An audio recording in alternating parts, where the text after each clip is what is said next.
Sup guys, itong araw nga to ay linggo. Dahil wala nga tayong pasok ay naisipan ko nga bumisita sa mga kasama nating taga Saitama, Honto kayo. Dahil medyo matagal-tagal nga na hindi natin sila nakita, Honto kayo. At yun, dahil dumalaw na nga rin ako ay nag-inuman na rin kami at may nalasing kagabi.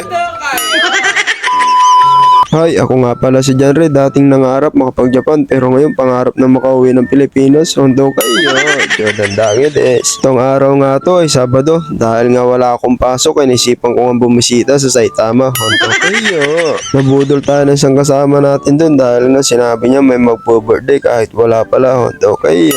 Pero okay lang dahil nga wala rin naman tayong pasok at wala tayong gagawin dito sa may apartment. Hondo kayo. Tsaka medyo malapit lang din naman ang Saitama dito sa amin. At kalating oras nga pala yung biyahe. Sasakay nga muna ako ng bus papunta sa train station. Pagkarating ko nga sa train station, ito bumili muna ako ng ticket ko. Hondo kayo. Medyo madali lang nga magbiyahe dahil nga may Google Map naman. Susundan mo nga lang yun sa may Google Map kung anong platform yung sasakyan mo. Hondo kayo. At yun, nakalagay nga rin pala kung anong oras yung biyahe ng train. Hondo kayo. After 1 hour and 30 minutes nga na biyahe, nakarating na nga ako. Hondo kayo. Sinalubong pala tayo ni Jasperson dahil nga pumunta pa siya sa may mall at bibili nga raw siya ng damit niya. Hondo kayo. At yun, nandito na nga kami sa mall. At ayon nga kay Jasperson, ito nga daw yung pinakamalaking mall dito sa buong Japan. Hondo kayo. Maniniwala naman ako kay Jasperson dahil nga nag-search naman daw siya sa may Google. Hondo kayo. Dahil nagutom nga ako ay tagaya muna akong kumain. At yun, ang libre nga si Jasperson. Iba talaga pag upani mo. Hondo kayo. At ito nga pala, may napulot nga kaming bag ng Starbucks. Hondo kayo. At dito nga, nakarating na nga kami sa may apartment nila. Hondo kayo.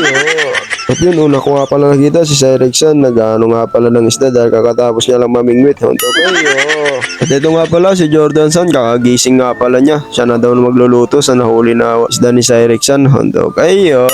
Habang nagpapahinga nga ako, kinabit muna yung PS4 ni Jasperson. At ito, pinatikim nga pala nila yung mango graham na ginawa nila. Hondo kayo. Grabe, lasang bangga nga tong mango graham na to. Hondo kayo. At yun, naglaro nga muna ako ng Call of Duty bago nga kami pumunta kila Senpai. Kasi nga balak namin silang dayuhin ng inom. Hondo kayo. At yun, dumaan nga muna ako dito sa may Lawson at nagpadala ako ng pera sa Pilipinas. Hondo kayo. Ito nga palang gamit ko palagi, Smile. Hondo kayo. Naka-Smile nga na naman yung papadalhan ko sa may Pilipinas. Hondo kayo. Iba talaga nagagawa pag nagpadala ka sa may Smile. Ano pang ginagawa mo? Magpadala ka na dito. Hondo kayo. Smile, baka naman. At eto na nga, dumaan na nga kami ng pulutan at alak dito sa may supermarket bago kami pumunta kila Senpai. Ito nga pala, kasama ko pala si Hebabi. Hebabi, Bisaya ng Japan. Hondo kayo. Hebabi pre, nasa Japan pre, palis kayo. Kaya si Hebabi. Hebabi Bisaya. Siyempre bayo. Hondo kayo!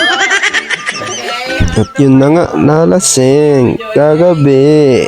At yun, kinaumagahan nga, umuwi rin nga pala ako agad. Bago nga ako umuwi, nagpagupit muna ako. Hondo kayo. Dito ko natatapusin tong video na to. Ya, mata na eh.